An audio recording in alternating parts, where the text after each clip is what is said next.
As they say, this was the week that was, and this is the week that will be in terms of the future. In the Middle East, Sinwar, the head of Hamas, was killed.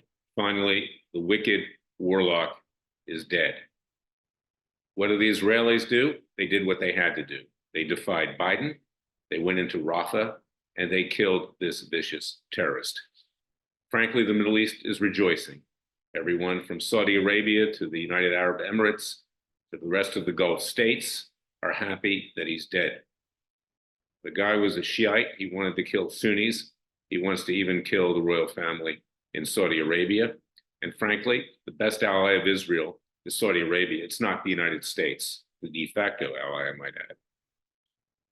Biden and Harris typically jump in with their idiot, this guy Jason Miller, or whatever his name is, over at the State Department. Complete fool, comes on. He looks retarded, as a matter of fact. The spokesperson, the shill of the left, saying that Israel should now end the war, there should be a ceasefire. Well, the John McEnroe principle of tennis, when you get the guy down 5-0, you finish him off. It's time for the Israelis, on behalf of themselves, on behalf of the rest of the Arab world that is in league with them, frankly, after the Abraham Accords, as well as the West, it's time to take all of these people out. It's time to eliminate the nuclear facilities in Iran, the oil. Don't hold back. Get it done. Don't chicken out. You know, Netanyahu was forced to take strong action because he's responsible with his government for what happened on October 7th. And he's always bowed down to Democrat administrations, whether it's Biden or whether it's Obama before that, held off prior wars with Hamas. He is directly responsible for what happened. But you know what? He rebounded. Hopefully he'll do the right thing. Hopefully he won't listen to what Biden is saying to him and Harris is saying to him. They wish them no well. All they care about is whether they get Harris elected as president. And they think if Israel takes strong action, that that'll affect that. They could care less about Christians. They could care less about Jews. They could care less about Muslims. They don't care about anything but themselves. So that's my advice to the Prime Minister of Israel. Hopefully he'll take it. Hopefully he'll take others who are saying the same thing. Now is the time to finish Hezbollah, Hamas, and Iran off. And if you're not going to attack the oil facilities and nuclear facilities, then take the Ayatollahs out. Plant something under their toilet seat, or whatever the case may be, but not the Iranian people that want this vicious, heinous regime gone, but the leadership. Take them out as well. Now let's talk about the so-called appearance of Kamala Harris in front of Fox News this week. What a disgrace. She was choreographed, of course, just like she was for the debate. It was canned. She arrived late. She ran out the clock. She filibustered. She didn't want to answer questions, but the questions she did answer were totally dishonest and disingenuous. Bret Baier asked her the question whether she knew about Biden's poor health. She lied about that. Oh, he's great. I've seen him in action. Well, we've seen him in action too. The economy's in shambles. People can't afford food. People can't afford gasoline. They can't afford housing. We have a situation where the world is blowing up. Wars in the Middle East, wars in Ukraine, likely war over the horizon between China and Iran, instability in South America with Venezuela continuing, you name it. Oh yeah, he made great decisions. That's what she basically was saying. And I was part of it. What a liar. What a disgrace. What a clown. And then, rather than answering questions, she attacks President Trump. It's transparent. So the left was rejoicing. Oh, she showed spine. She was tough. It's not hard to be tough. It's hard to be intelligent when you're stupid, okay? As they said in Forrest Gump, stupid is as stupid does. And that's who Kamala Harris is, perhaps the most stupid person ever to run for the presidency of the United States. And it's frightening. She gets into office, this country's going up in flames. Trump gets into office, it's also going up in flames because the left will never accept it. So peacefully and legally, get prepared to defend yourself under our Second Amendment. You need to defend yourself. You have a right to be armed. You have a right to defend you and your family because we're headed into a very, very difficult period. That was Kamala Harris on Fox, not even apologizing to the woman, mother whose daughter died at the hands of an illegal immigrant that was allowed into this country illegally. Instead of taking responsibility for that and saying we made a mistake, it's Trump's fault, it's other people's fault. This is who we're dealing with. Low class, someone who slept her way to the top, someone who knows no sense of ethics or morality, someone who is a total fraud. And of course, she lied about whether or not Biden was mentally and physically capable to be office. We have a lawsuit in Florida. I filed it as a Florida citizen and voter that she defrauded the American people in 2020, and therefore asking a court that she be held off the ballot in 2024 as a penalty. And then, of course, another outrage. Just today, Judge Tanya Chutkan, an anti-white male, in particular racist judge on the U.S. District Court for the District of Columbia, who's presiding over Trump's criminal prosecution for J6, allows more documents to be released by Jack Smith. Now, in some ways, this is ironic because I have a case in Palm Beach with the PGA Tour where the judge dishonestly is sitting on documents that deal with Tiger Woods that should be released. The public has a right to know in an antitrust lawsuit. Public proceedings in this country go forward.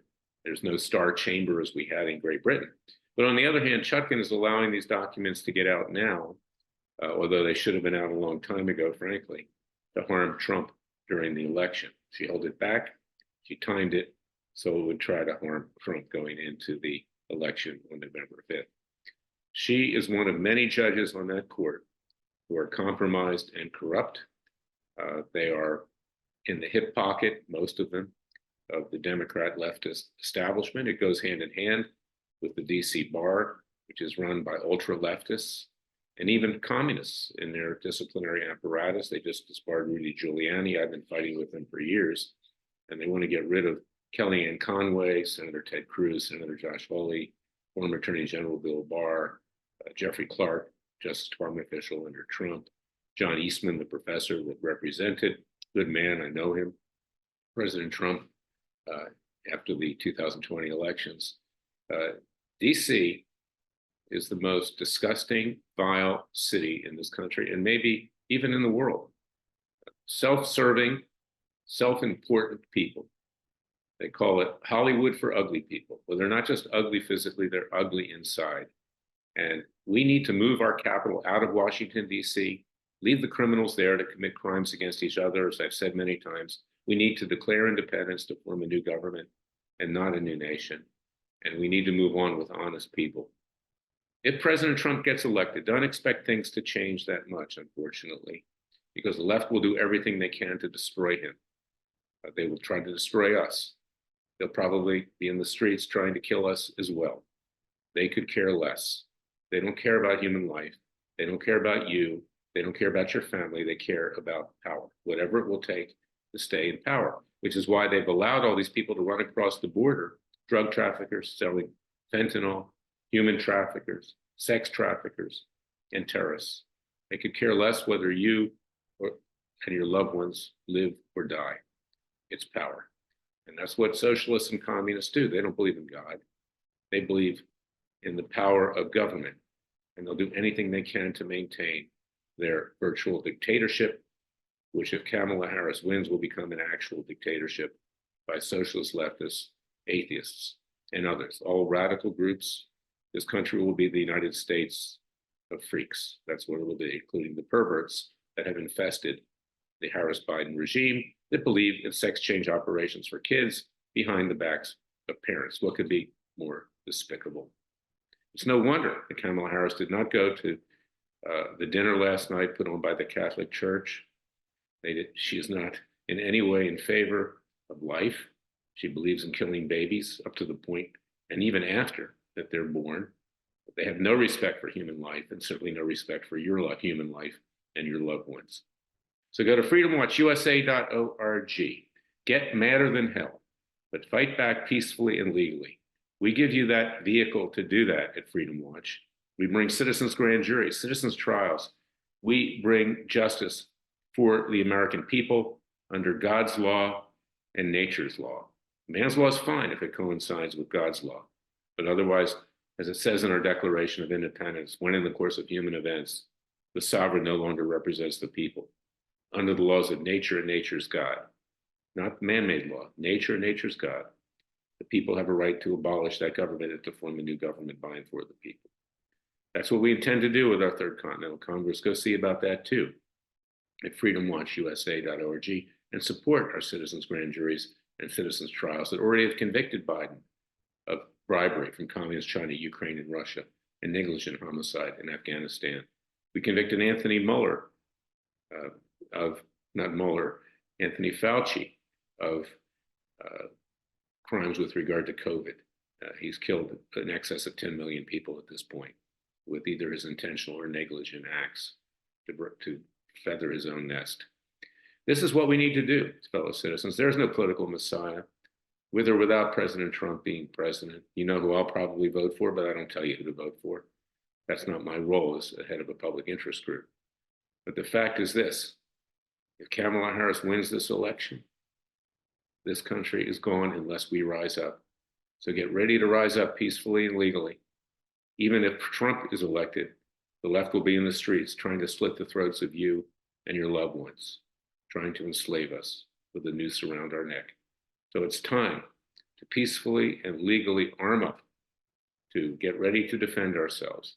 And it's time to join Freedom Watch's Justice League at freedomwatchusa.org and contribute with tax-deductible contributions, because we need to get bigger. We need more lawyers. We need more paralegals. We need more office space. We need to file more cases. We need more citizens' grand juries and citizens' trials. And we need to do this peacefully and legally. And we need to get it done now before it's too late. We hang around and do nothing, put our feet up on a coffee table, drink scotch, martinis, or whatever, and say, okay, let the Republicans do it. Republicans have never done it. They've even done it for Trump. They stabbed him on the back. You can see how many are supporting Kamala Harris. God bless you. God bless your family. Remember, the Father and Son will only help us if we help ourselves. I'll be back Monday with another special podcast. Until then, thank you for listening to me and have a nice weekend.